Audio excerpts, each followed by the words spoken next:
네, KBS 제1라디오 오태훈의 시사본부 2부 시작합니다. 신년 특집으로 함께하고 있는데요.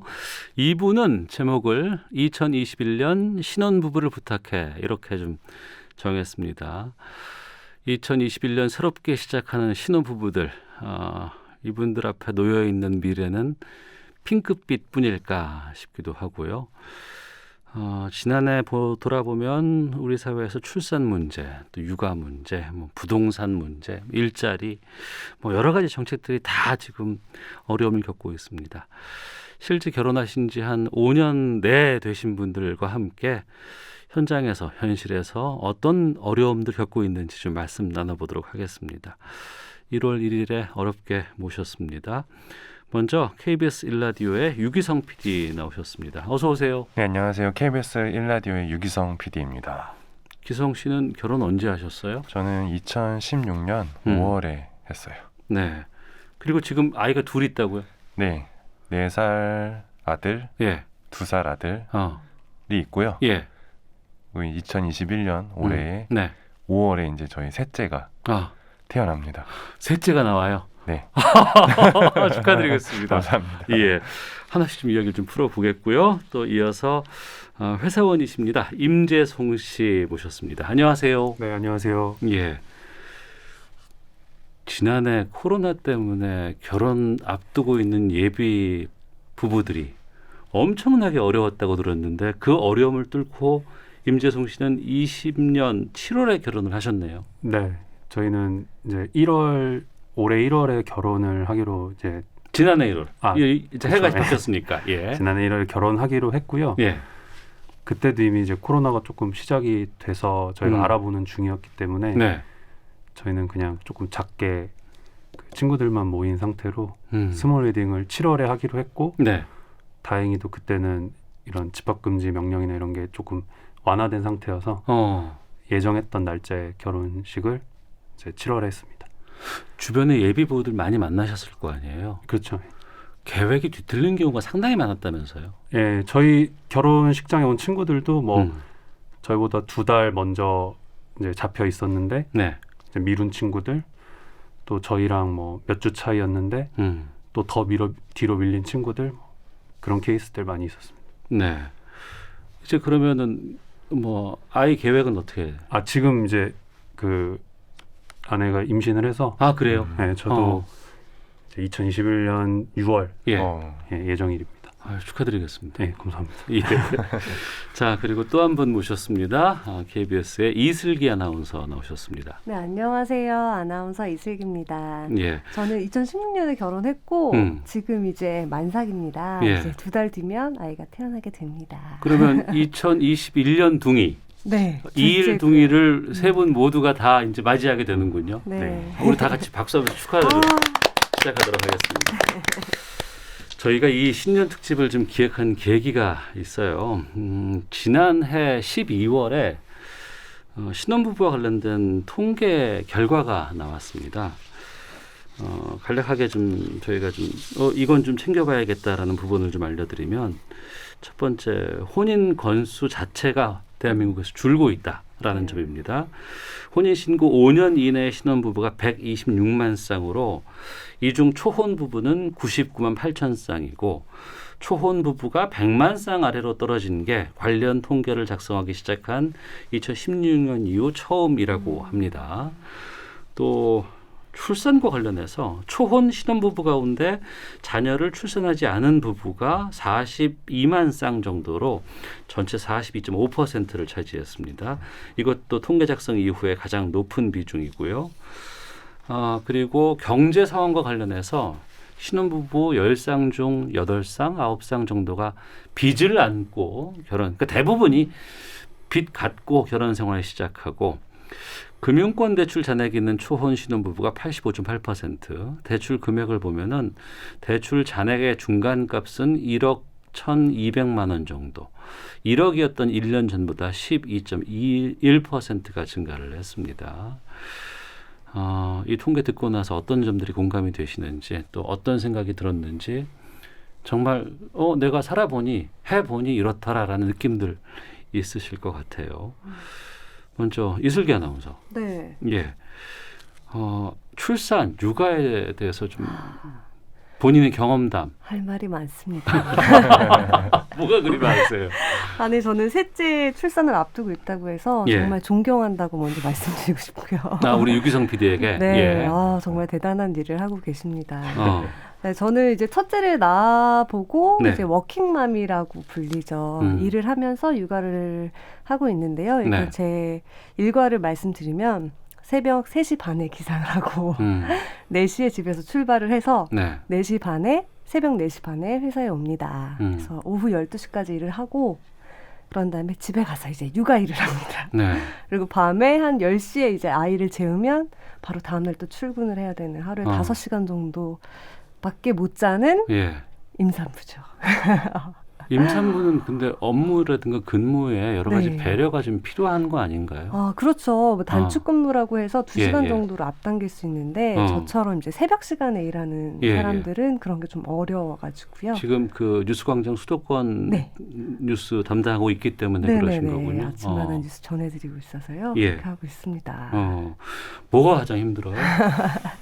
일단 저는 모든 분들의 눈치를 봐야 되는 그 상황이 좀 힘든 것 같아요. 모든 분? 네. 네. 일단 회사에서도 임산부니까 일을 좀 덜 시키시려는 그 많은 분들의 그 도움에 대한 눈치도 보이고 예. 또 이제 새벽에 깨면 아이가 제가 새벽마다 나가는 걸 알기 때문에 계속 한두 시간마다 깨서 제 머리카락을 만져요. 엄마 갔을까 안 갔을까 해서 엄마를 계속 찾아요. 그래서 아이 눈치를 보게 되고 예.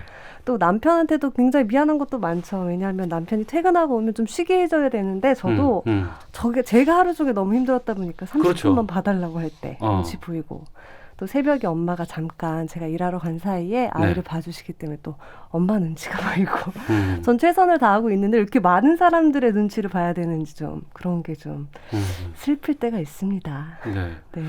남편에게 30분 봐달라는 게 눈치가 보인다고 하는데 여기에 대해서는 유기성 PD가 하실 말씀이 있으실 것 같습니다. 네. 뭐 저도 일과를 말씀드리면 예. 저도 슬퍼요. 저는 이제 김경래 최강 시사 아침 시사 프로그램 하고 있거든요. 거기도 새벽이네. 네. 예.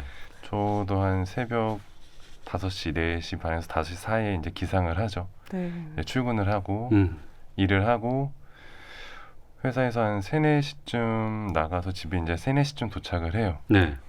그럼 이제 애들 보고 저녁을 먹이고 목욕을 시키고 또 놀다가 이제 9시에서 10시 사이에 재웁니다. 네. 뭐 물론 저 혼자 다 하는 건 아니고 이제 저는 아내가 이제 전업주부로 집에 있어가지고 예. 아이가 둘 있다 보니까 아이를 키우고 있는데 같이 하는데 제가 일단 회사에서 돌아가기 전까지는 아내가 많이 하니까 제가 돌아가면 이제 거의 다 이제 제가 하는 느낌으로 하고 있거든요. 예. 실제 업무 배분은 업무라고 표현할 정도로 좀 다 아시겠지만 격한 일들이 많기 때문에 네. 실제 배분은 그렇게 되고 있어서 몸이 일단 좀 많이 고단한 경향이 있어요. 저는 또 육아 때문에 뭐 약간 타이밍도 그렇게 됐지만 지금 입사 이후 저 5년 차, 6년 차 됐는데 네. 5년 중에서 한 90% 정도는 계속 새벽 방송을 했던 것 같아요. 제가 뭐 아이들 키우는 것 때문에 좀 선호한 것도 있고요. 예. 아무래도 제가 조금 힘들면은 그래도 시간이 좀 아이들하고 보낼 수 있는 시간도 있고 집에 아내한테 좀 짐을 덜어줄 수 있는 시간이 있어가지고 그런 것 때문에 좀 몸이 고단한 면들 있어서 30분 정도는 충분히 부탁하셔도 될 것 같습니다. 예. 임재송 씨는 지금 예비 아빠신 거 아니에요, 이제는? 네. 아직 그 아기 만나보지 못한 입장에서 이 먼저 육아 선배들의 이런 얘기 들어보면 어떤 느낌 드세요? 뭐 저도 주변에서 워낙 많이 들어가지고 좀 각오는 하고 있는데 겪어보지 않으면 또 모른다고 하더라고요. 그래서 뭐 저희는 이제 신혼집 구할 때부터 이제 제 아내의 직장이랑 가까운 데로 일부러 구했거든요. 네. 왜냐면 출퇴근 시간이 둘 다 멀면은 이제 아이 돌보기 좀 어렵다 해서 그래서 모든 걸 좀 그 주변에서 들은 거를 바탕으로 아이 키우는데 조금 수월하게 준비는 하고 있습니다. 실제로 어떻게 될지 모르겠지만. 네.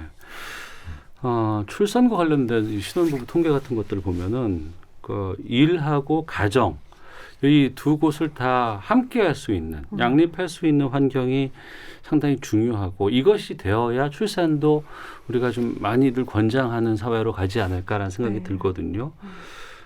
이 입장에서 세 분께서 좀 하고 싶은 말씀 있으실 것 같아요. 어느 분도 좋으니까 좀 저희에게 좀 들려주시죠. 네, 저는 이슬기 아나운서. 또 이제 친구들도 많이 이제 육아를 하고 일을 하는 입장에서 생각을 해보면 일단 어린이집은 저는 등록하면 다 되는 건 줄 알았어요. 근데 저희 아이가 3월생이어서 3월에 태어난 날 바로 출생 신고를 하고 어린이집 등록을 이제 하려고 이제 추첨을 기다리는 순서를 넣었거든요.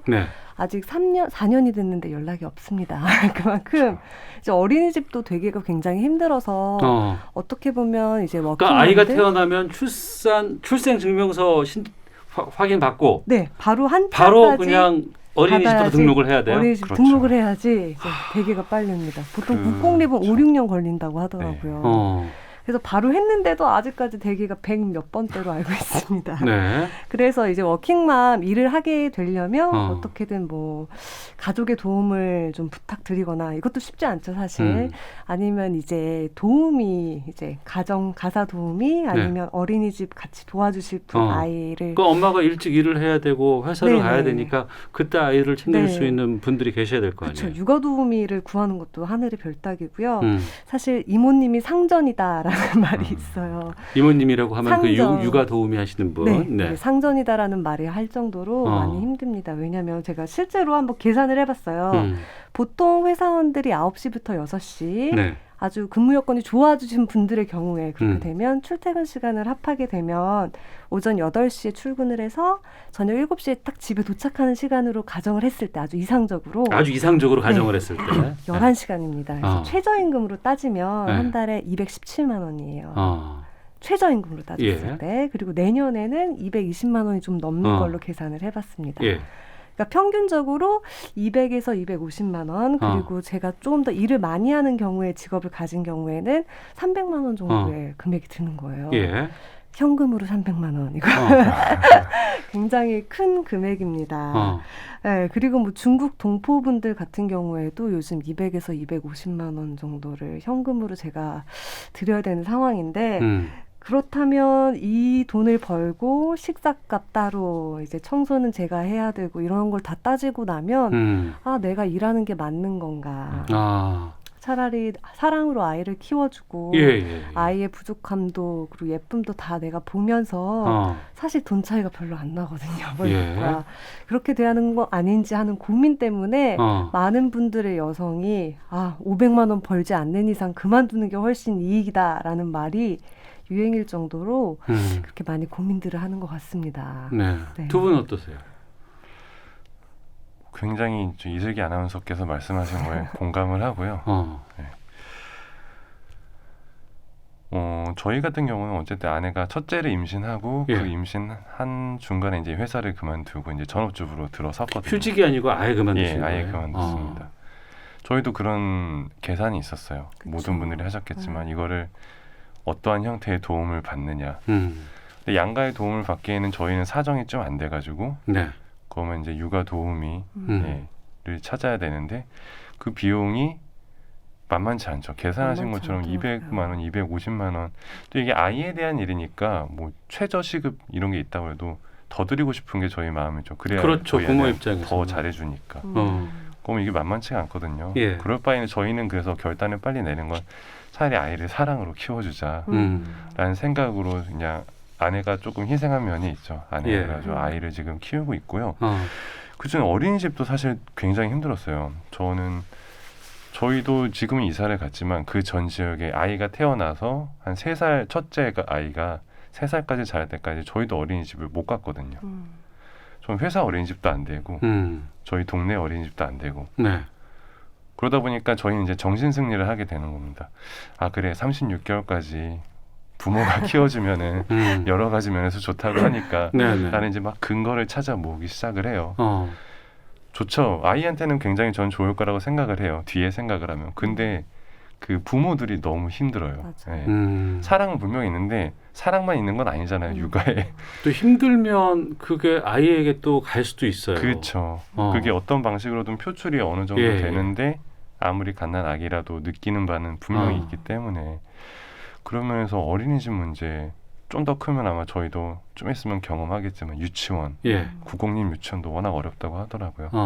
그런 문제들이 이제 정말 좀 심각한 문제인 것 같아요. 예, 예비 아버지인 임재성 씨는 그러면 이 부분에 대해서 좀 일정 정도의 지식을 좀 갖고 계시겠네요. 네, 저도 뭐 주변에서 들은 거를 바탕으로 그래서 저희는 이제 저희도 이렇게 뭐 어린이집이라든지 이런 게 잘 이제 뜻하는 대로 안 됐을 때는 이제 처갓집 도움을 받아야겠다는 생각을 가지고 이제 처갓집이 안산이거든요. 그래서 그 근처에 이제 그 신혼집을 구했고 그리고 제가 원래 주로 일을 하러 가는 이제 지역이 김포공항, 영종도 이런 서울, 경기도 서쪽인데 그럼 제가 이제 아침에 출근하고 하는데 시간이 엄청 오래 걸려요. 그 차가 막히는데 가장 막히는 도로. 네, 그래서 이제 그거를 감안을 하더라도 이게 더 낫겠다. 그러니까 그 아내 직장 근처이면서 처갓집 근처인 이제 그쪽에 구하고 아이도 거기서 키우고 내가 그냥 일찍 출근하고 늦게 퇴근하는 게 낫겠다고 판단을 해서 이제 그렇게 준비를 하고 있습니다. 그래서 육아를 좀 많이 도와줄 수 없을 수도 있다는 생각이 조금 들어서 뭐 이제 제 근무하는 그런 거를 조금 바꿔야 되지 않나 이런 생각도 좀 하고 있고. 이런 상황이니까 신혼부부들이 나 이제 아예 차라리 안 낳겠다. 그냥 나는 배우자랑 함께 즐겁게 살겠다라고 생각하시는 분이 많이 있다고 들었어요. 근데 기성세대 입장에서는 왜 그렇게 할까라고 생각을 했었는데 정작 세 분의 얘기를 들어보면 참 쉽지 않겠다. 또 우리 때와는 다르구나라는 느낌이 들거든요. 그러면 세 분께서 느끼시는 바람직한 대책 또 그럼에도 불구하고 아이를 낳으면 또 어떤 행복 같은 것들도 있을 것 같기도 하고 어떤 것들이 좀 뒷받침이 된다 그러면은 이 부분이 좀 해소가 될까라는 것들 좀 말씀해 주신다면. 네, 저 같은 경우에는 이제 농어촌에 가면은 이제 외국인 근로자분들이 참 많이 계신 걸 봐요. 네, 그분들은 이제 합법적으로 들어와서 이제 일거리를 같이 해소해 주시고 이제 저렴한 비용으로 보호 노동력을 좀 제공을 해 주시잖아요. 마찬가지로 저는 이제 외국인 가사 도우미 아니면 육아 도우미가 좀 활용이 됐으면 좋겠어요. 지금 그렇게 못 하나요? 네, 그렇게 못 하고 있고. 뭐 예를 들어서 필리핀이나 뭐 이런 곳에서 오신 분들 도우미 분들은 가격이 좀 저렴한데 다 불법으로 되고 있고요. 사실 홍콩이나 싱가포르 같은 곳에서는 국가적으로 이제 합법적으로 관리를 해줘요. 비자 신청도 해주고 또 국가에서 관리를 해주다 보니까 전과 이력이나 그 사람에 대한 이력 같은 거를 다 제공받기 때문에 투명하게 운영이 되고 가격도 50만 원에서 80만 원, 비싼 곳은 100만 원, 한 달에 6일 근무하고 이런 것으로 운영되고 있거든요. 그래서 저도 마찬가지로 좀 합법적으로 이러한 것들이 됐으면 좋겠고 또 임금 체계도 한국인 또 내국인과는 조금 차이를 둔다고 하더라고요. 마찬가지로 그렇게 운영이 된다면 확실히 이제 여성들이 일할 수 있는 기회가 더 많아지지 않을까 하는 희망을 가져봅니다. 네. 유기성 씨는? 저는 아이를 키우면서 가장 많이 느낀 게 어린이집 선생님들 봉급을 더 올려드려야 되는 거 아닌가라는 생각을 많이 했습니다. 집에서 내 자식을 집에서 키우는 것만 해도 하루에 희노애락이 몇 번 왔다 갔다 하잖아요. 나의 밑바닥까지 다 볼 정도로 다들 고생하는데 막상 어린이집 선생님들은 얼마나 힘들까 싶은데 뭐 아시다시피 뭐 어린이집 선생님들 굉장히 적은 액수 적은 금액으로 아이들 돌보고 계세요. 어린이집이 확충돼야 되는 거거든요. 일단은 어린이집이 많아져야 되는데 만약에 그 봉급이나 월급이 전부는 아니겠지만 그 부분이 많이 나아지면 어린이집 선생님들도 훨씬 더 나은 마음으로 다닐 수 있을 것 같고 더 많은 직장으로 생각을 할 수 있을 것 같거든요. 근데 고생하는 거에 비해서 너무나도 적고 또 어쨌든 여론 같은 게 있잖아요. 가끔 나오는 저는 가끔이라고 생각을 합니다. 제 주변은 그러지 않아서 가해하는 그런 경우는 정말 가끔 나오고 거의 대부분의 어린이집 선생님들이 사랑으로 좀 돌봐주시고 계신데 그런 부분들에 대한 인식을 좀 바꾸려면 저는 좀 어린이집 선생님들에 대한 대우가 좀 늘어나야 어린이집이 확충이 되고 그래야지 일하는 부모들도 안심하고 어린이집을 보낼 수 있다고 생각을 해요. 그 부분이 개선이 안 되면은 말씀하셨듯이 무슨 도움이 다른 제도를 계속 들여올 수밖에 없는 거거든요. 그 전에 있는 걸 좀 잘 활용하는 게 더 중요하다고 생각합니다. 네, 임재송 씨는요? 저는 이제 뒤에 또 얘기를 하겠지만 그 직장 문제가 좀 중요하다고 생각을 하는 게 네. 그 저희는 이제 육아를 전업으로 하는 거는 이제 그 생각은 안 하고 있어요. 계속 직장을 이제 아내가 이어갈 건데 그 이유가 뭐 휴직이 됐던 뭐 퇴사가 됐던 다시 돌아가서 일할 만한 방법이 마땅치가 않으니까 이 어려움을 다 가지고 그냥 계속 직장생활 워킹맘을 하겠다고 이제 결정을 한 거거든요. 출산과 육아를 위해서 일정 기간의 쉼을 가지면 네. 복귀했을 때 어려움이 예상이 돼서 우려가 돼서. 그렇죠. 그리고 이거는 조금 지역적인 문제도 있는 게 예를 들어 제가 안산 쪽에 살고 있는데 내가 안산 쪽에 좋은 회사들이 많아서 아니면 뭐 시간제로 근무할 수 있는 곳이 있어서 내가 육아를 하면서 뭐 겸업을 한다든지 아니면 복직을 할 수 있다는 확신이 있으면 직장을 계속 뭐 다녀야만 한다는 생각 안 할 텐데 내가 지금 이 직장에서 나오고 대부분들은 이제 좋은 직장들 다니고 싶은 직장들이 이제 특정 지역에 몰려 있다 보니까 내가 여기를 나오고 나서 아이를 키우면서 다닐 수 있는 직장이 주변에 없다 이런 생각을 하게 되면 이제 무리를 해서라도 계속 직장 생활을 해야 되고 그러다 보니까 이제 육아는 더 어렵게 느끼게 되는 것 같습니다. 네. 많이 권장하잖아요. 그러니까 뭐 출산 뭐 휴가라든가 뭐 아니면 육아 휴직 같은 것들 이전보다 상당히 많이 늘었거든요. 네. 그럼에도 불구하고 여기에서 직접 신청하거나 아니면 뭐 기간을 정한다거나 이럴 때 좀 어려움들이라든가 눈치 같은 게 보입니까? 지금도? 사실 저희는 KBS고 또 언론사다 보니까 이런 부분들이 굉장히 공정하게 이루어지고 있다고 생각해요. 법 시행도 잘 따르고 있다고. 하지만 저는 굉장히 운이 좋은 상황이라고 생각하고 주변의 친구들은 이 2달, 3달 정도 쓰는 것도 굉장히 눈치 보여 하는 친구들이 대부분이더라고요. 임재숙 씨가 여기서 하신 말씀이 있으시죠? 네, 뭐 그러니까 조금 이게 단순히 뭐 직장에서 눈치를 준다 이런 개념은 아니고요. 실제로 육아휴직을 나가게 되면 그 상황을 다 알잖아요. 회사 상황을. 근데 육아휴직을 하게 돼서 그 인원을 그냥 놔두기에는 그렇게 이제 여유가 있지 않은 회사들이 많단 말이죠. 그러니까 육아휴직에 대비해서 적정 인원을 선발하고 운영하지 못하는 거잖아요. 네, 그거는 안 한다기보다는 못 한다는 표현이 맞는 회사들도 많이 있고 그래서 저는 그런 회사들에서는 저도 이제 주변에서 그렇게 육아휴직을 하는 직원들을 봤을 때는 뭐 그 개인 입장에서는 당연히 육아휴직하고 복직하고 하고 싶겠지만 그 기간 동안 회사가 유지되기 위해서는 조금 어려움이 있으니 차라리 내가 회사를 육아를 위해서 그만두고 복직할 수 있는 가능성이 많이 있다면 오히려 더 이제 그게 좋을 텐데 지금도 사실 저는 뭐 육아휴직 쓸 생각이 없지만 뭐 제 바로 동료 중에 누군가가 육아휴직을 하게 되면 운영에 엄청 어려움이 있는 그런 조직들이 많단 말이죠. 그게 단순히 뭐 사장님이 그거를 원하지 않아서 뭐 바빠서가 아니라 회사의 어떤 성장 단계상 그럴 수밖에 없는 구조가 있기 때문에 저는 아까 말씀드린 것처럼 직장이 많아져야지 그만두고 복직할 수 있다. 다시 구할 수 있다. 이런 게 오히려 더 좀 긍정적인 구조라고 생각합니다. 네. 세 분께서 우리나라의 모든 이런 뭐 신혼부부의 생각과 이걸 다 대변한다고 우리가 판단할 수는 없습니다. 그렇죠. 하지만 여기서 나오는 여러 가지 알려주신 상황들, 대책들을 다 우리가 포함해서 우리가 생각을 해봐야 될 것 같거든요. 이슬기 아나운서는 이제 육아 도우미 부분에 대한 문제를 좀 지적해 주셨고 또 유기성 PD 같은 경우에는 앞서서 이제 어린이집 문제 이 부분에 대한 부분들 또 임재송 씨 어떤 휴직이라든가 이런 뭐 출산 휴가 이 부분에 대한 어려움들 이 말씀해 주셨습니다.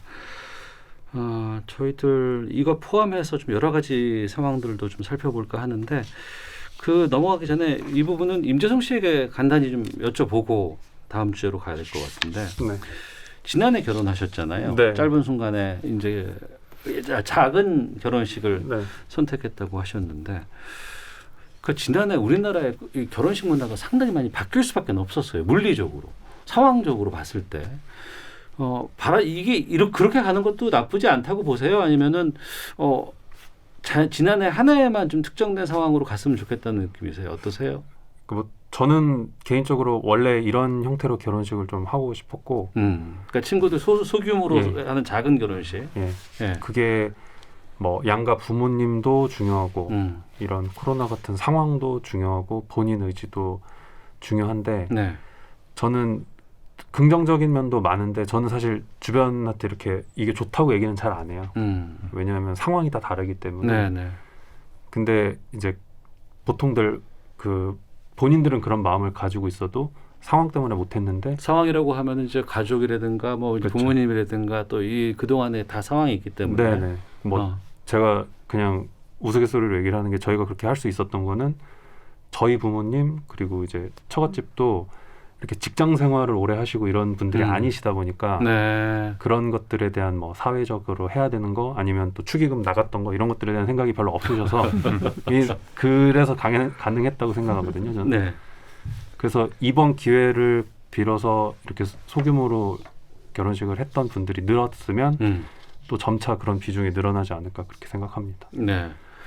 슬기 씨는 어땠어요? 결혼했을 때 생각해 보면. 저도 꿈꾸던 결혼식이 뭐 많은 여성분들이 그러실 것 같은데, 작은 야외에서 이제 친구들하고 한 3-4시간 막 웃고 떠들면서 추억도 공유하고 이렇게 한 50명 정도씩 모여서 하고 싶다고 부모님께 말씀을 드렸더니 내가 뿌린 돈이 얼마인데 간단하게 절대 안 된다라고 하셨습니다. 그래요? 그래서 많은 분들을 모시고 하게 됐는데 그런 것들을 꿈꾸고 있긴 했죠.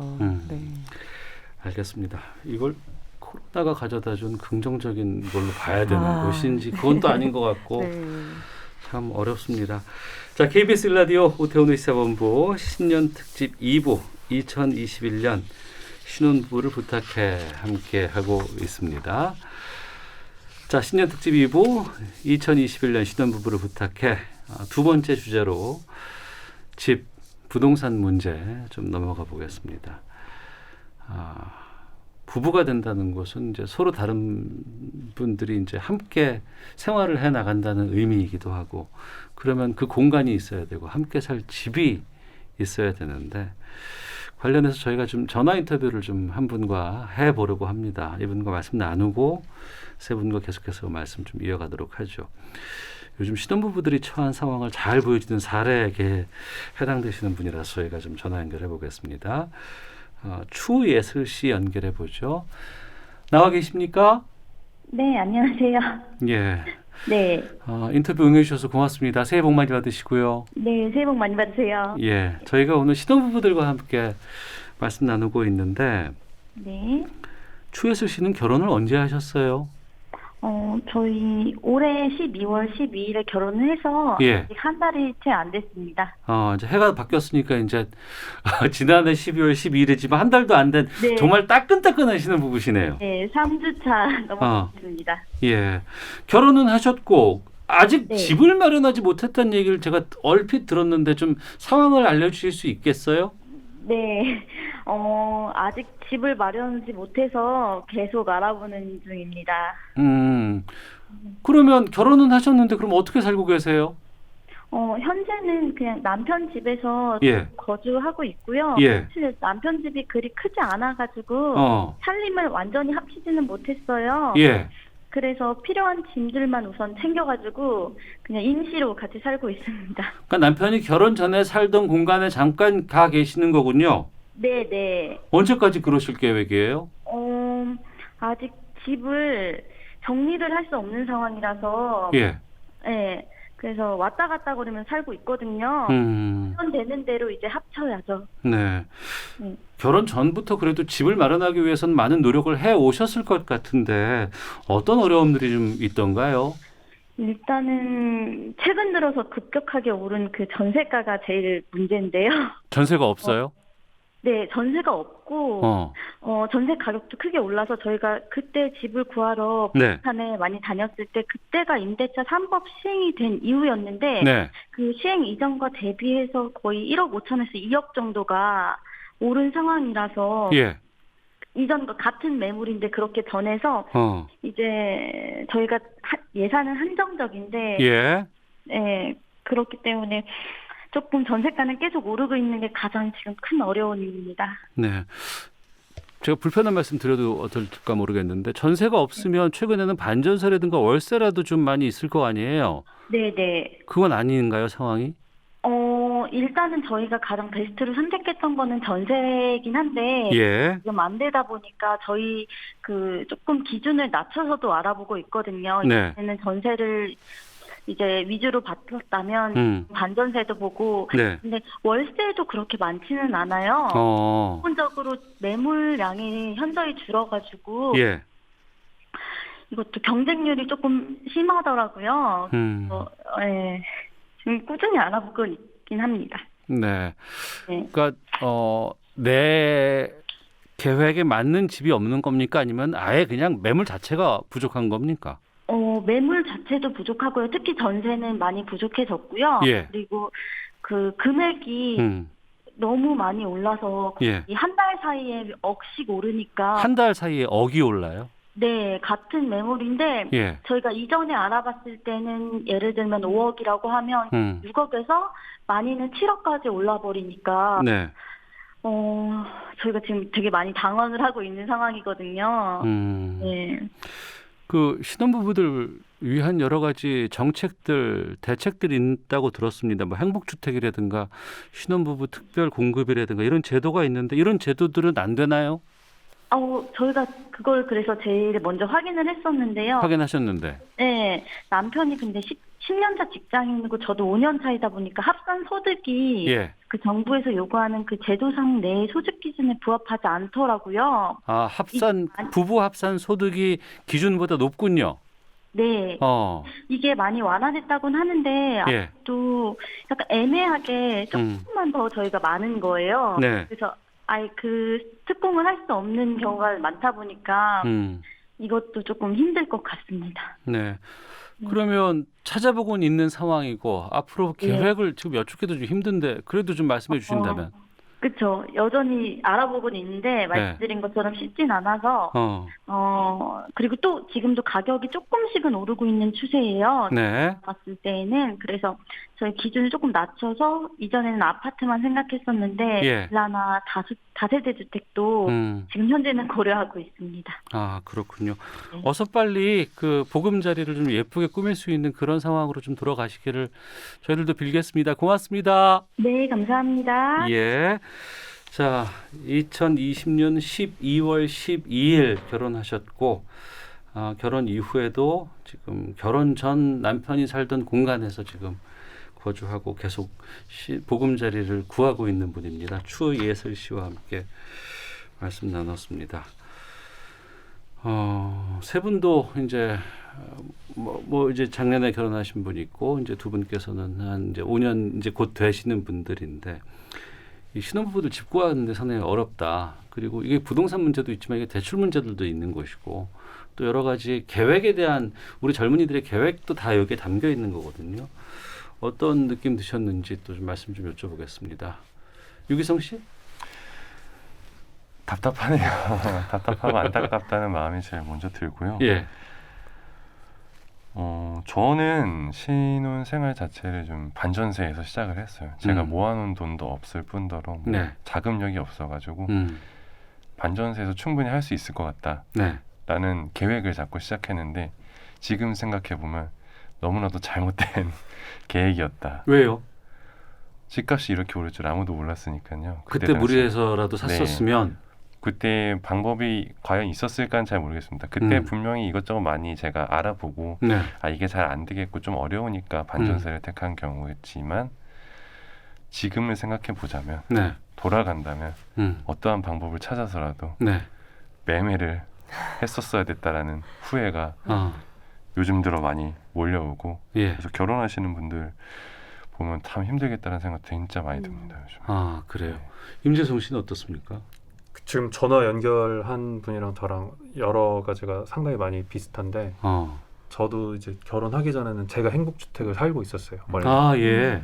그래서 제가 저의 직장 근처에서 행복주택을 살고 있었고 이제 결혼을 하게 되면서 아까 말씀드린 육아라든지 이런 걸 고려를 했을 때 이제 처갓집과 아내 직장 근처로 이사를 하게 됐는데 말씀하신 것처럼 이런 제도들은 소득 수준이 둘 다 직장을 다니면 안 넘기가 쉽지가 않아요. 대부분 넘게 되고 네. 그래서 이제 그런 혜택은 이제 누릴 수 있는 게 없었고 그래서 저희가 2020년 이제 7월부터 같이 살았고 저희가 계약을 5월 말쯤에 했어요. 그래서 네. 계약금이랑 이런 거는 이제 5월 말에 저희가 지불했는데 8월부터 갑자기 더 오르기 시작해서 이제 2020년 말에는 저희가 들어갔을 때보다 한 30% 그 금액으로 치면 뭐 1억이 훌쩍 넘는 정도 전세 가격이 이제 올라갔죠. 임재송 씨는 지난 한 해 상당히 성공한 삶을 살았어요. 결혼도 네. 상당히 딱 적당한 시기가 됐고 그 집을 구하는 시점도 상당히 괜찮았고. 네, 그래서 뭐 저희가 사실 계약을 하고 들어가고 나면은 사실 잘 안 보게 된다고 하더라고요. 네네. 난 어차피 해결됐으니까. 네. 네. 근데 그 이후로 또 워낙 이슈들이 많아서 저희가 그런 걸 볼수록 좀 타이밍이 정말 뭐 2, 3주, 한 달 사이로 이제 잘 비껴간 거죠. 네. 근데 제가 그 행복주택도 그렇고 지금 제 상황도 그렇고 이게 항상 어떤 게 있냐면 매매를 말씀하신 것처럼 매매를 하면 좋으나 싫으나 이제 그 집은 자기 집이고 이제 미래가 그려지는데 계획을 세울 수 있으니. 지금 제가 행복주택을 살 때도 뭐 그때 당시에 1, 2년은 뭐 임대료가 낮은 가격에 살 수 있었지만 결혼을 하고 어떻게 살지에 대한 게 확실하게 제가 그릴 수가 없고 예. 지금도 전세로 뭐 오늘 내일은 자겠지만 뭐 2년 후, 4년 후는 어떻게 될지 모르니까 마음이 편한 상황은 아니죠 항상. 그런 게 조금 뭐 요즘 많은 분들이 공감하는 상황이 아닐까 싶습니다. 예, 소득 수준과 상관없이 어떤 새 삶을 꾸리는 신혼부부 입장에서는 주택 상황이 상당히 좀 어렵고 힘든 것으로 다가올 수밖에 없지 않나 생각이 들기도 하고. 이슬기 아나운서는요? 네, 저 같은 경우는 이제 친구가 복직을 앞두고 육아 도우미를 구하지 못해서 친정집 옆으로 이사를 가려고 하는데 네. 그래서 계속 기다리다가 부동산에서 지금 빨리 매물 볼 수 있다. 예. 빨리 와라 해서 바로 달려갔대요. 예. 번호표를 16번 주더래요. 그래서 2시간을 기다렸는데 1번 한 사람이 집을 보자마자 예. 바로 계약을 했다 그러더라고요. 이런 게 계속 되풀이되고 있는 상황이라고 하고 예. 특히 육아를 하는 부모들의 경우에는 아이가 벽에 낙서를 할 수도 있고 혹시 바닥에 오염이 될 수도 있으니까 집주인 자체 다시 할게요. 집주인 스스로도 아이가 있는 집에게는 보여주길 원하지 않는다고 하더라고요. 그래서 아이 있는 집이 전셋집 아니면 월세집을 구하기는 하늘에 별에 별똥별을 따는 거라고 그런 말을 하더라고요. 요즘 그렇게 좀 심각해졌습니다. 그건 또 전 새롭게 들었어요. 그러면 이 주택과 관련해서는 세 분께서 뭐 어느 분도 좋습니다. 어떤 대책들이 좀 있어야 된다고 보세요? 주택과 관련돼서는 그동안 너무나 많은 문제점들이 있었고 너무나 많은 대책들이 나왔는데 현실적으로 바뀌는 게 없다는 건 좀 참 답답한 현실이거든요. 어떤 게 있을까요? 뭐 대책을 못 내니까 다들 저렇게 26번의 대책이 나오고 뭐 24번인가요? 뭐 그렇게 대책이 나왔겠죠. 근데 저는 아까 좀 제도적으로 풀어야 될 문제도 좀 있지 않나 싶어요. 현실적인 면이거든요. 막 옆에서 말씀하셨지만 앞서 말씀하셨지만 그 두 부부가 같이 일을 하면 그 소득 기준에 맞추기가 쉽지 않다. 근데 저는 거꾸로 저는 그런 집은 아니잖아요. 저희는 전업이고 저 혼자 외벌이를 하다 보니까 모든 기준은 다 맞습니다. 다 맞아요. 그럼 완전한 조건. 예. 문제는 혼자 벌면은 쌓아놓을 수 있는 돈이 과연 있느냐. 아이를 둘을 키우면서. 많이들 얘기하시죠. 아이 낳고 애 키우다 보면 그때 그러니까 정부 정책에 해당하는 그쵸. 소득 수준은 되지만 아이의 미래에 대한 어떤 것들을 내가 부모로서 해줄 수 있는 게 부족할 수밖에 없잖아요. 아이를 키우면 돈을 못 모은다는 건 다들 알고 계시잖아요. 어떤 아이를 어떻게 키우든 부모의 마음은 어느 정도 있기 때문에 쉽지 않거든요. 그런 현실적인 부분은 제가 제 입장에서 혼자 외벌이를 한 입장에서는 좀 적용이 안 되고 있는 것 같고요. 신용대출 굉장히 중요한 문제잖아요. 어쨌든 대부분의 사람들이 신용대출이나 뭐 정부에서 하는 디딤돌, 버팀목 등이 없으면 쉽지 않습니다. 지원을 받지 않는 이상요. 디딤돌 대출이 지금 들어가서 보시면은 신혼부부가 받을 수 있는 최대가 2.6억 원, 그러니까 2억 6천이에요. 네. 신혼부부 대출도 2억 6천. 2억 6천. 근데 DTI, LTV 등 있죠. LTV 70%. 네.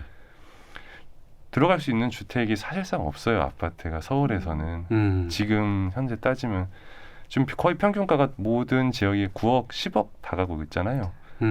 서울의 대부분 뭐 호가라고 쳐도 눈으로 보기에는 괜찮은 아파트, 또 살고 싶어하는 아파트 들어가면 7억, 8억, 9억은 있어야 되는데 네. 2.6억을 대출해주는 나라에서 나머지를 어떻게 해결을 해주냐. 이게 비단 서울뿐만 아니라 수도권, 대부분의 사람들이 살고 있는 수도권, 또 지역에 좀 과열된 지구들도 이제 집값이 많이 올라가고 있죠.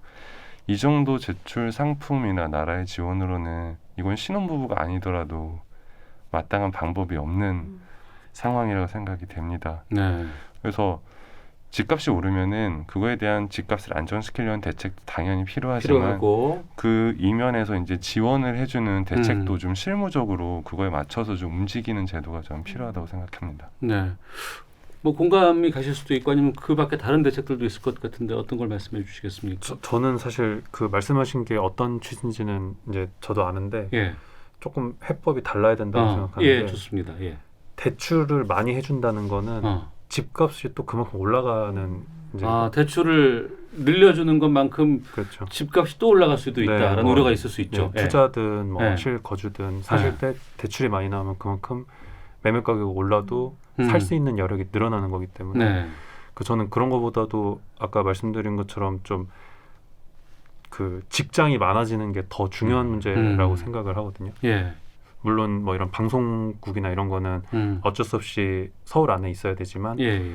일반적으로 뭐 관리직이 됐던 생산직이 됐던 직장들이 몰려 있는 곳, 예. 그 곳들 위주로 이제 사람들이 거주지를 생각을 할 수가 있단 말이죠. 그렇죠. 일자리가 있는 곳에 젊은이들이 몰릴 수밖에 없죠. 예. 근데 이제 일자리 자체가 별로 없다 보니까 아니면 수도권 서울에 편중돼 있다 보니까 이제 계속해서 그런 그 집값 올라가고 신혼 부부들이 구하기 어려운 문제가 수도권 생기는. 집중화 현상이 일자리 때문에 생길 수밖에 없고. 예. 그래서 저는 저랑 이제 아내가 항상 하는 얘기가 우리가 서울 안에 직장이 있었다면 이제 하지 못했을 그럴 의사 선택들 뭐 예를 들면 지금 여의도까지 뭐 한 1시간, 2시간 정도 걸리거든요. 네. 제가 직장이 여의도였다면 우리가 지금 사는 곳 뭐 그런 환경에서 못 살았을 건데 직장이 외곽에 있어서 오히려 다행이라는 생각이 들더라고요. 저희도.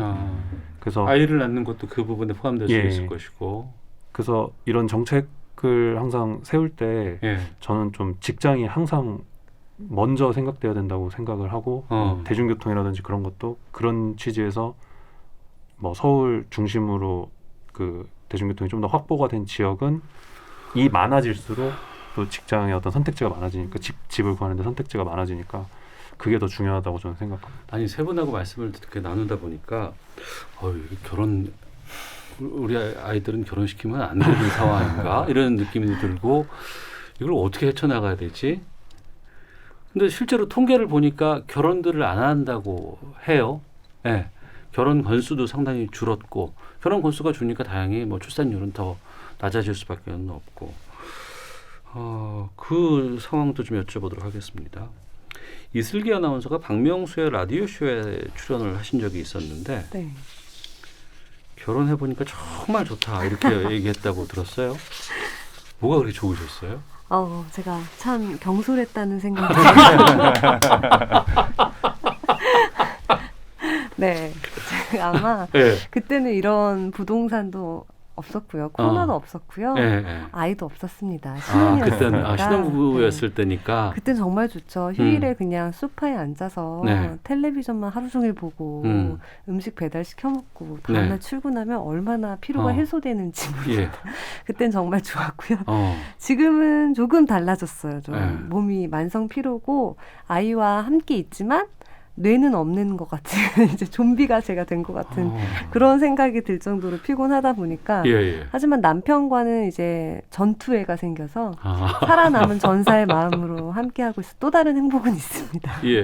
내가 이런 질문 드리면 이게 답이 이렇게 나오면 안 되는데. 네. 결혼 좋죠. 기성 씨는요?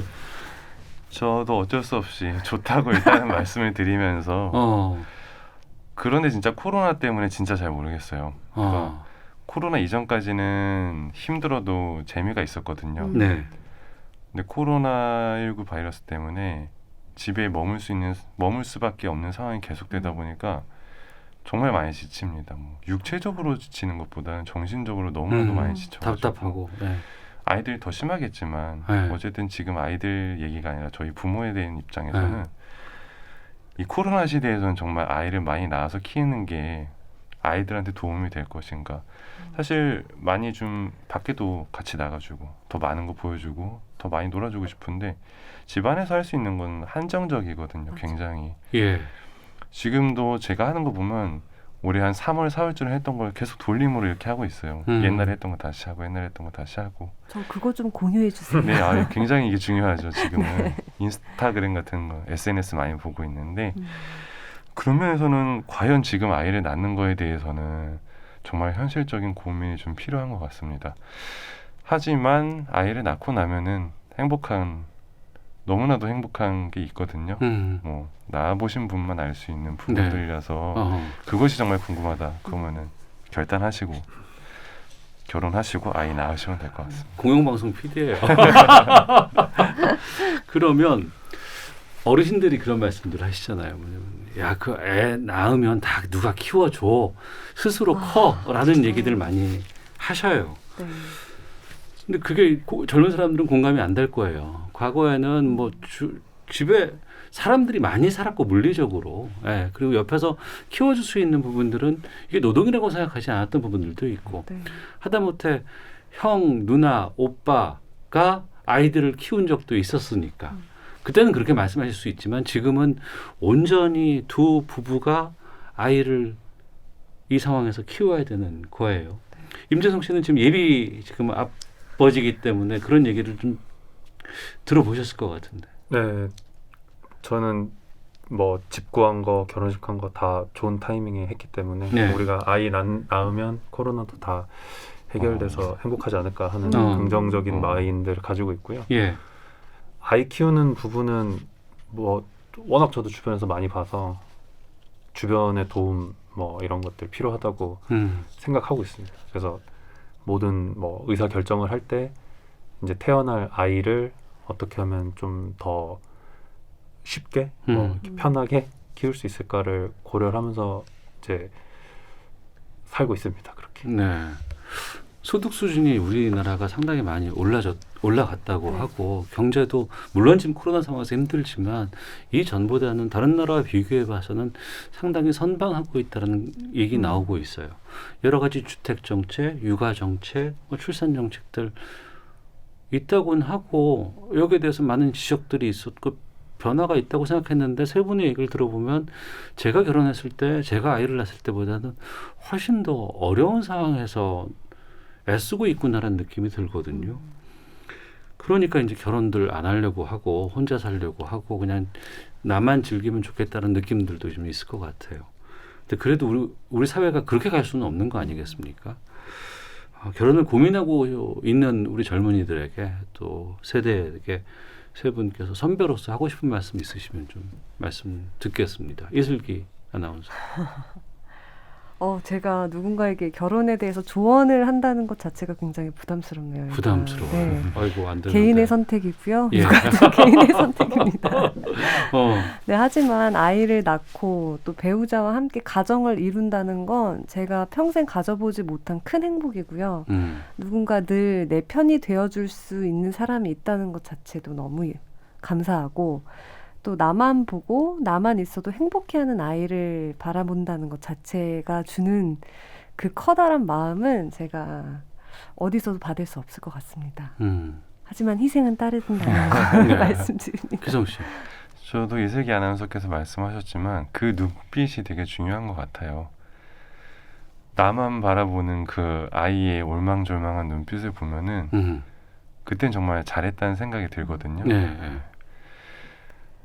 저는 그 순간만으로도 결혼이나 출산, 육아에 대한 가치는 충분히 있다고 생각합니다. 물론 희생과 굉장히 고된 노력, 또 몸이 망가지는 여러 가지 안 좋은 단점들이 있지만 그 단점들을 좀 감안하더라도 예.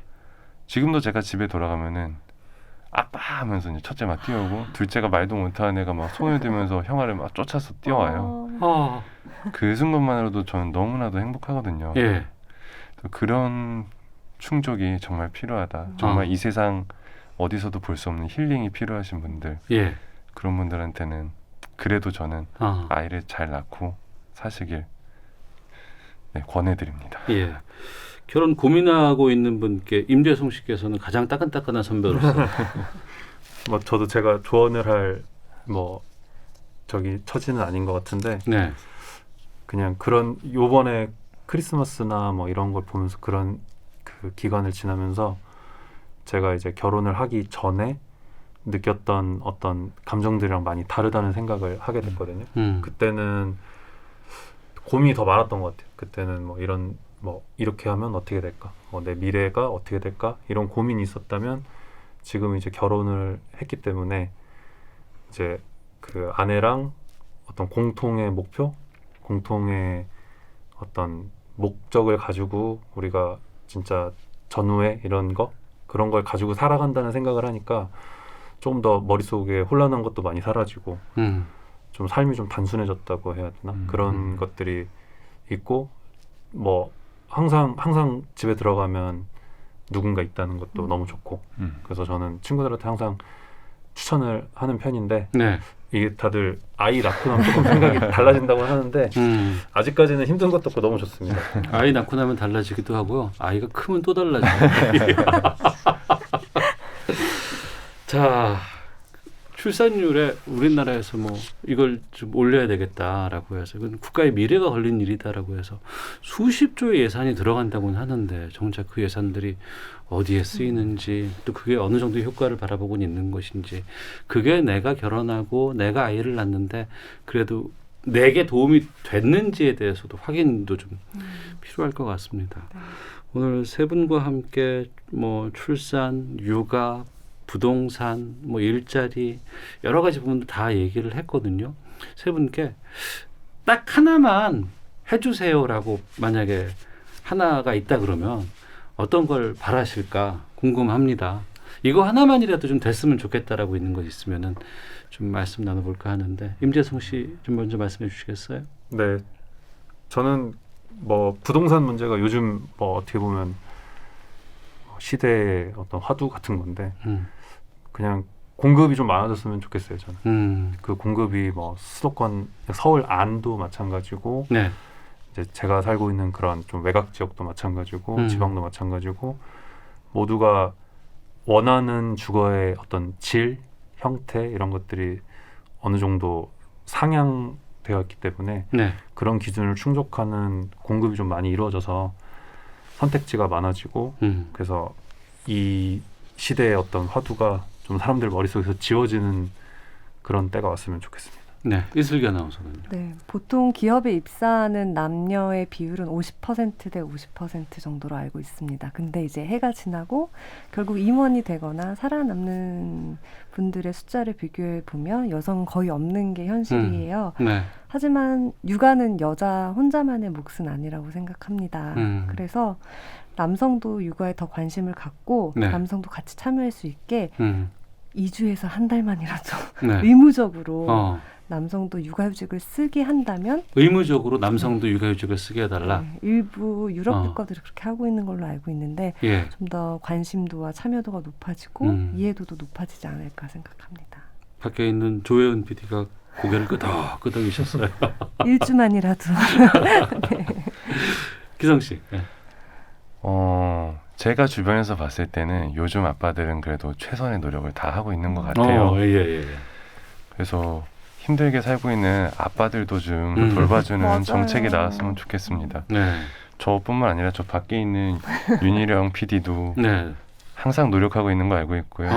저희 사무실에서 아이 키우는 아빠들 진짜 많거든요. 예. 일상이 다 똑같고요. 다 얼굴이 다 잿빛이고 예. 하는 게 없어요. 집에 돌아가면 아이들 보다가 다시 회사 갔다가 아이들 보다가 그건 뭐 여자 남자의 차이는 없지만 네. 제가 그래도 남자 아빠 된 입장에서는 그런 아빠 좀 돌봐주셨으면 좋겠고 그만큼 아내분들에 대한 정책은 뭐 더 많이 나오고 있으니까 잘 부탁드린다는 말씀을 드리고 싶네요. 알겠습니다. 자, 오태훈의 시사본부 신년 특집 2부 2021년 신혼부부를 부탁해 세 분과 말씀 나눴는데요. 끝으로 임재송 씨의 신청곡 듣고 마치려고 합니다.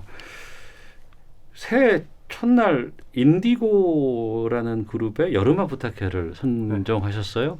네. 왜 이 곡을 들으시려고 해요? 이게 저희 결혼식 할 때 이걸 개사를 해서 제가 축가를 부르려고 했는데 너무 사람들이랑 얘기를 하다 보니까 목이 다 쉬어가지고 엉망진창으로 불렀거든요. 그래서 이제 집사람이 좋아하는 노래이기도 해서 한번 방송을 통해서 듣고 싶어서 신청했습니다. 알겠습니다. 결혼식 때 못 들었던 인디고의 여름아 부탁해 들으면서 저희 시사본부 마치도록 하겠습니다. 지금까지 유기성 PD, 또 이슬기 아나운서, 그리고 회사원 임재송 씨와 함께했습니다. 세 분 오늘 말씀 너무 고맙고요. 새해 복 많이 받으시길 바랍니다. 그리고 태어나는 아기들에게 항상 축복 가득하기를 바랄게요. 고맙습니다. 감사합니다. 1월 1일 첫날 함께했습니다. 시사본부도 여기서 인사를 드리겠고 저는 1월 4일 월요일에 뵙도록 하겠습니다. 안녕히 계십시오. 새해 복 많이 받으시고요.